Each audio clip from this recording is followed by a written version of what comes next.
Sustaining Us is made possible by Fireheart Pictures and viewers like you. Thank you.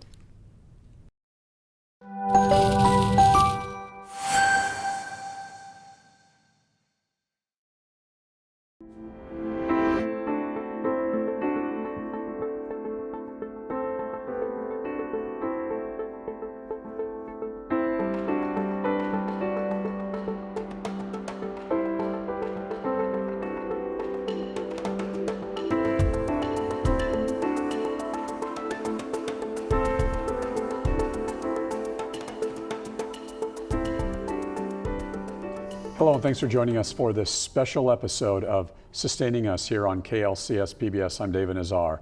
Today we're talking about sustaining Ukraine, and we have an amazing panel of guests. Joining me first to discuss is Dr. Irina Zenyuk. Dr. Zenyuk is Ukrainian and a world-leading scientist. Irina is with the Department of Chemical and Biomolecular Engineering at UC Irvine in Orange County, California. She's also the Associate Director of the National Fuel Cell Research Center. Irina is an expert in renewable energy, and I have a lot of questions for you, Irina, in a moment. Also joining us in just a few minutes is Irina's cousin, Natalia Donitz, who is in the Ukraine as we speak, taking shelter to survive the Russian bombings and bullets, where she's been since the Russian invasion began, February 24th, 2022. That interview, you don't want to miss it, live with Natalia in just minutes. And then we speak to Alexander Matsuka in New York, also a Ukrainian who was a diplomat and a member of the United Nations Secretariat. His interview during the second half of this broadcast. First to Irina. Irina, thank you so much for being here. So greatly appreciated. Thank you, David. Good. Before we even talk about all the issues, just tell me how you're doing emotionally, psychologically, your family, your countrymen and women are back in the Ukraine suffering devastating effects. Can you talk about how you're doing? Thank you, David, for asking. It's been really difficult time the last month, and I've been worried about all the Ukrainian people. Thousands died. Thousands of people are displaced. Children losing their homes. My family in Ukraine.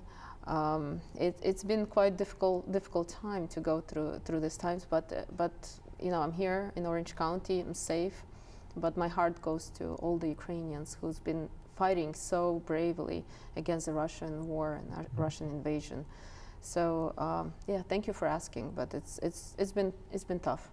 Yeah, your family, Ukrainians, have so much bravery, so much courage, as do you. With that said, how do you get through this in a sense? What are you doing to help your fellow countrymen and women, people in your field? I know it's sort of a personal crusade, a personal campaign, so to speak, of yours now to try to help out your Ukrainian people.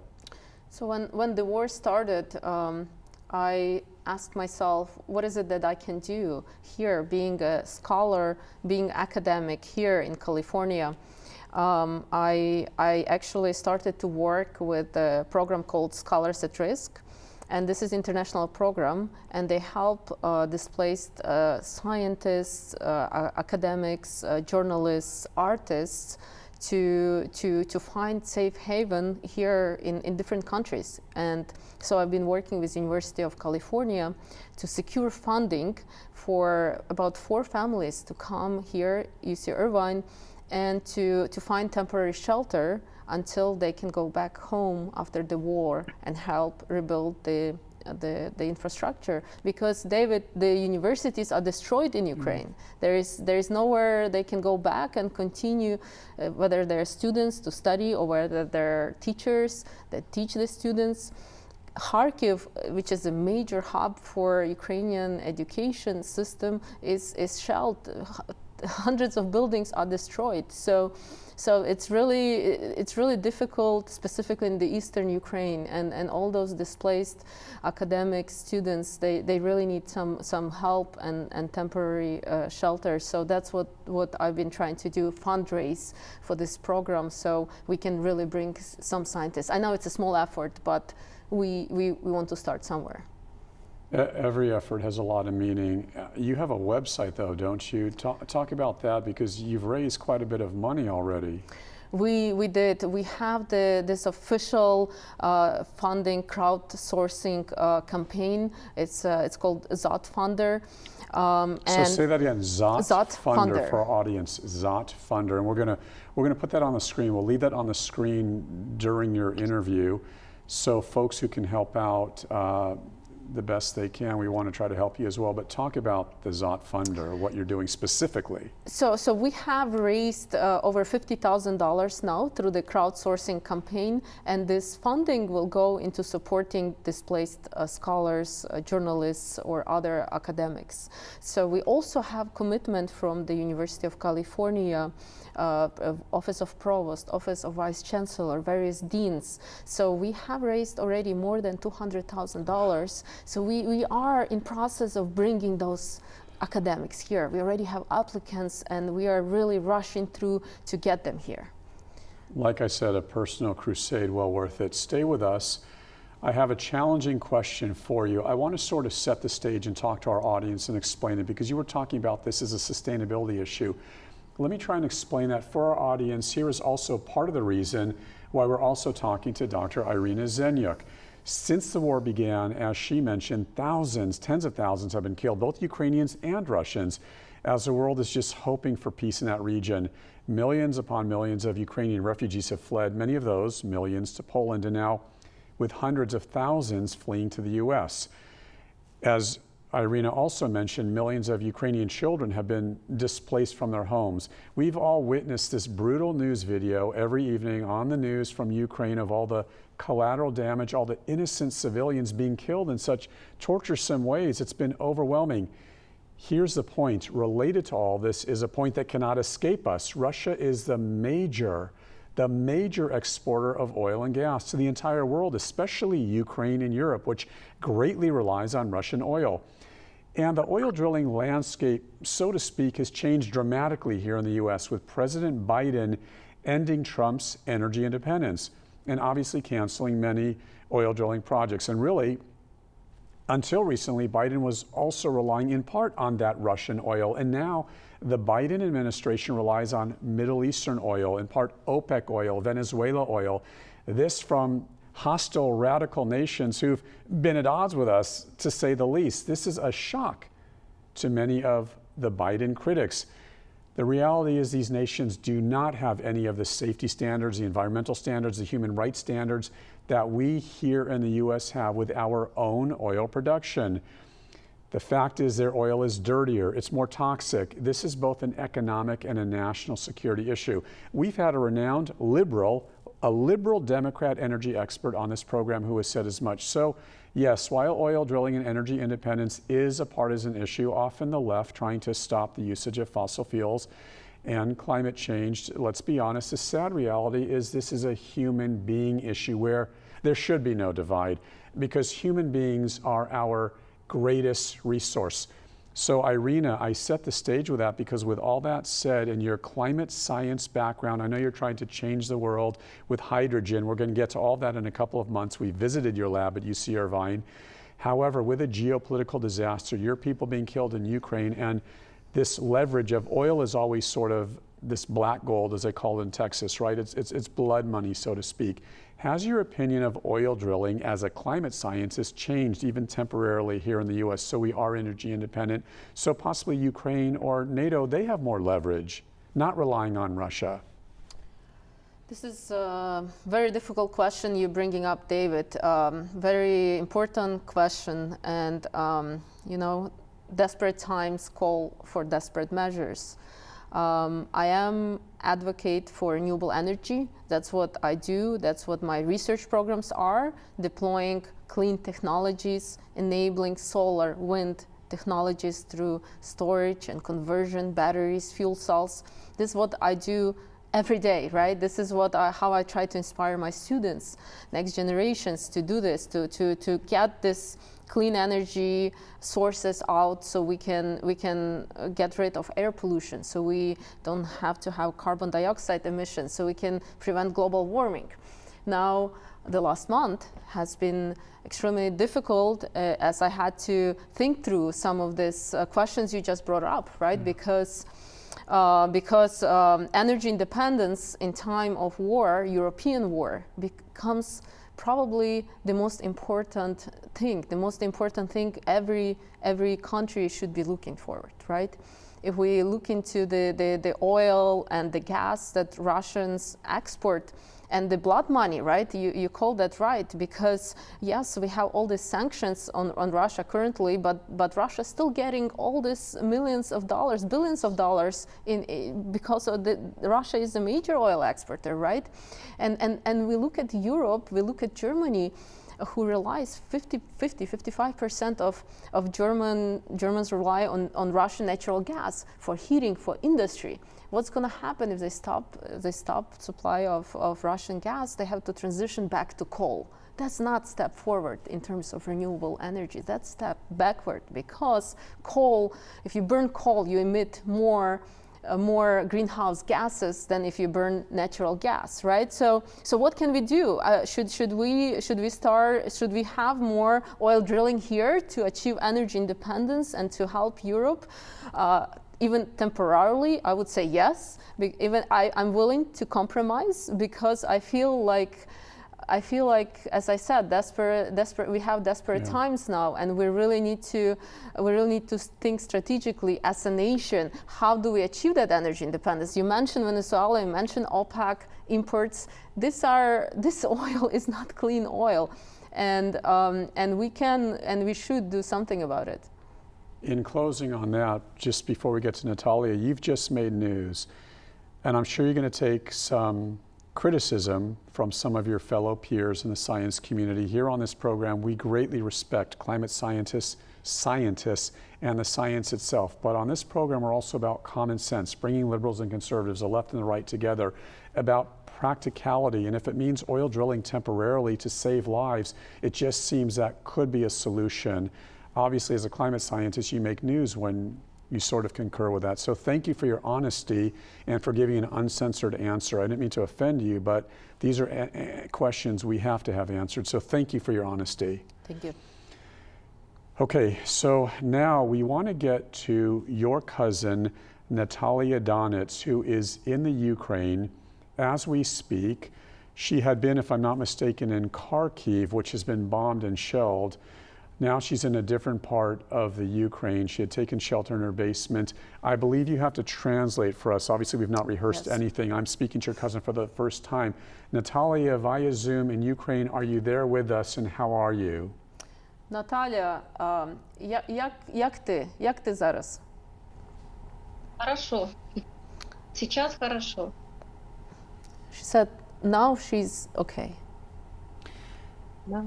Our hearts are with you. We are with you. We want to try and help Irina to help all of you in the Ukraine. With that said, basically take me through your day. You hid in a basement for 2 months. Take me through your day. Будь ласка, розкажи нам за свій день, коли ти була в підвалі 2 місяці. Як твій день виглядав? Мой обычный день проходил по одному и тому же сценарию. Я просыпалась и засыпала под звуки выстрелов со страхом, ожидала, когда эти выстрелы прекратятся, чтобы хотя бы... My everyday started and ended the same way. I woke up and I went to bed with the same sounds of artillery fire, and I was waiting to hear when this artillery fire will end. Natalia, how have you managed to survive all of this? Наталія, як ти змогла пережити це все? Ну, я верила в нашу победу, я знала, что это мы продержимся, мы выдержим, мы сильные, Украина. Поэтому смогла. I had faith in Ukraine, in our victory. I knew we'll win, and I knew we will find the end to this war, and for this reason, that's what kept me going. And were you telling me, I'll ask Natalia, Natalia, you have not seen your family. What's the dynamic there? Ти не бачила свою родину деякий час. Розкажи за них. І за Я себе. я очень давно не видела свою семью. С первого дня войны муж с родителями оказался в оккупации. Только спустя 40 дней он смог выбраться, и сейчас он на надежном месте. Мы с ним еще не виделись. Дочку я на 10-й день войны смогла отправить в другую страну, она уехала в Польшу. So from the first day of war, me and my husband has been separated, and he has been staying for the 40 days with his parents in the Russian occupied town. He has managed to escape, but I have not seen him yet since that time. On the 10th day of the war, I managed to send my daughter to Poland, and I have not seen her since then. This is a vital question I'm hoping she can answer. Natalia, what do we not know? In other words, what is not being told in the news that's going on in the Ukraine? What must we know? We're hearing so much, it's difficult to decipher what is true, what is not true. Can you help us with that, possibly? Наталя, нам багато новин показують з України, але ми не можемо зрозуміти, що є правда, що не є правда. Чи ти можеш нам розказати дещо за цю війну чи за Україну, що можливо нам не показують в новинах? На мой взгляд, вы знаете, ситуация в Украине все. Наши средства массовой информации очень детально освещают все события в Украине. So for now, in our media shows in depth all the details of the war. Everything now is in the media, in the news in Ukraine, so we can see everything in depth. And finally, just out of curiosity, Natalia, how do you believe the U.S., we here in the U.S., can help you in the Ukraine? Наталя, як ти думаєш, як Америка може допомогти Україні зараз?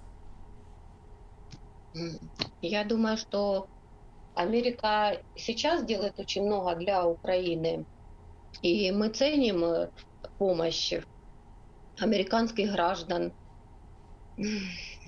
Я хочу выразить благодарность тоже и американскому правительству, и гражданам Америки за поддержку, за помощь. Мне бы хотелось, чтобы эта поддержка была до конца войны, до нашей победы.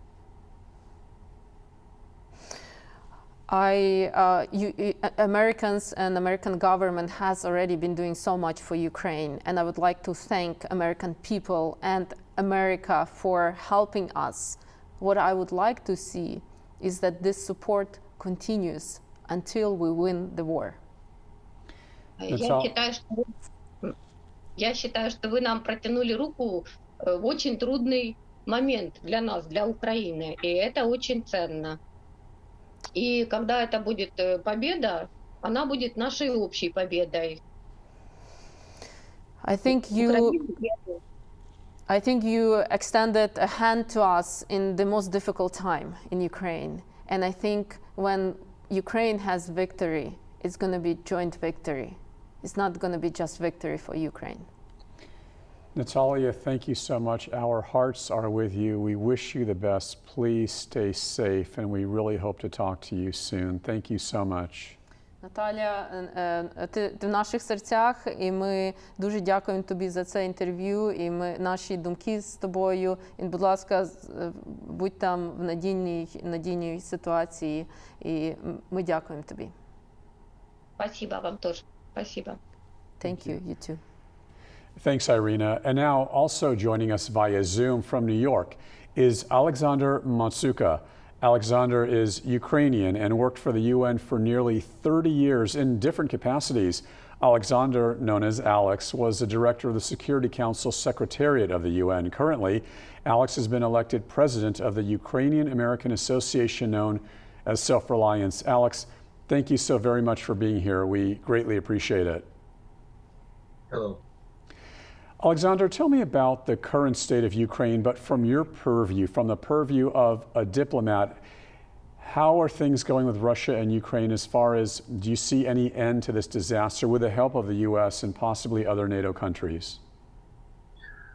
Well, let me say something about this war. This war is not about destruction and war crimes. We saw terrible war crimes. It's war about lies. The Russian Federation, declared this war on Ukraine, telling that they're trying to liberate, to stop genocide of the people of Donbass. Nobody knows what the people of Donbass means. And they want to denazify Ukraine, which, in practice means, genocide of Ukrainian people, because we saw these atrocities by the Russian forces. And they claim that they want to defend previously occupied areas, which were, as they said, brutally bombed for 8 years. I just want to remind that according to statistics, official statistics, in 2021, 5 people died in Donbass. In 2020, 8 people died in Donbass. In 55 days of Russian aggression, full-scale aggression against Ukraine, we are talking about dozens of thousand people killed by the Russian troops. So basically, it's war of elimination. It looks like the Russians, who just now declared the second stage of this war, it looks like the major aim is to eliminate Ukrainians, just wipe us out of our territory, because what we can see in the city of Mariupol, they're not destroying the city, they just wiping it out from the face of earth, and there is no way we can agree of anything. As once the Prime Minister of Israel said, Golda Meir said that they want to kill us, we want to survive. There is no place for compromise. Now we can repeat it after her, that there is no place for compromise, because they want us dead, we want to be alive and free. It's also interesting, Alex, you mentioned in a phone conversation we had, I've only spoken with you once prior to this interview, you said to me, David, it's interesting your program is sustaining us. I said, why is that? You said, this is actually a sustainability issue. I said, how is that, Alex? And you said something, if I recall, it's about sustaining civilization. Talk about that. That's another issue. It is not, this war is not about Russia and Ukraine. It's not a war against Ukraine. This is a war against, this is Russia war against civilization. And actually they say themselves that they're fighting not with Ukrainian, but with NATO. When they say NATO, they mean entire Europe, they mean entire human civilization. And in my opinion, the world realizes that it's not about Ukraine anymore. That's why you see it's absolutely unprecedented level of support. Alex, final question. It's almost unimaginable that in this day and age, I mean, we're talking, what is it, 80 years after World War II, you're a historian. Put this in a historical perspective. I mean, it's really unheard of, right? Russia is invading a sovereign nation in Europe, unimaginable. How do we then deal with Putin? No one stopped Hitler. Do we intervene or do we stay out? Because you also said in that phone conversation we had, you likened Putin to Hitler. It's indeed, well, it's sometimes it's surprisingly similar. They even use similar symbols. But what is more important, that unfortunately Putin wasn't stopped on time. When he invaded Georgia in 2008, he was slapped on the wrist by the international community, and he got away with that. So his appetite grew.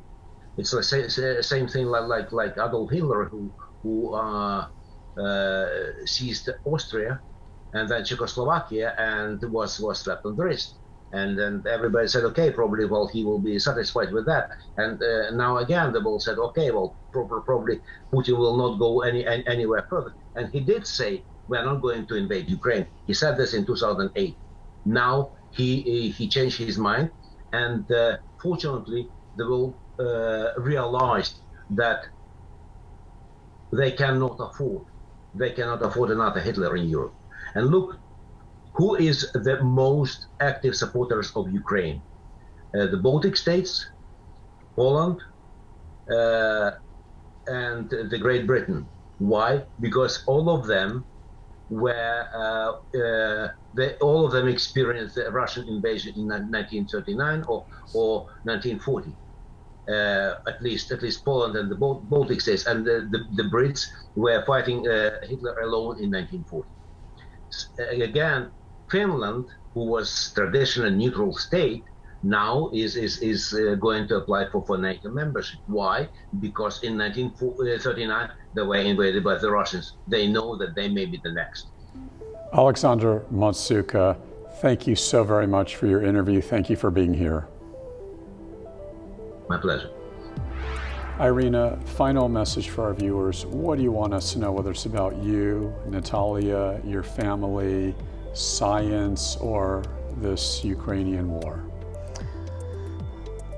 David, I think I can have so many messages now to say. I think what Natalia has said really resonated with me, that this war is not just Ukrainian war, and the world has shown that. And I think once we pass this war, we will see light at the end of the tunnel, and we'll see.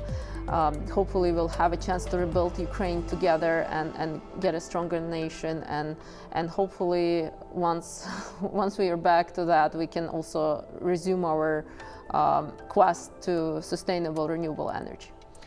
Dr. Irina Zenyuk of UC Irvine, thank you for your friendship. Thank you so much for being here. Of course, we are going to see you in a couple months on a special broadcast at UC Irvine as we take a tour of your amazing lab to learn all about hydrogen. We did not speak about it today, but we will see you soon. Thank you. Thank you, David, for this fantastic opportunity. Thank you. And thank Natalia once again, and certainly thank you to Alexander Matsuka as well. Now, for more information about our program, just click on klcs.org and then click Contact Us to send us your questions and your comments or story ideas so we can hear from you. Or direct message me at David Nazar News on Twitter, all one word, David Nazar News on Twitter. I'll get back with you. And be sure to catch our program here on PBS or catch us on the PBS app for all things sustainable. Thank you so much for joining us for this special edition of Sustaining Us here on KLCS PBS. I'm David Nazar.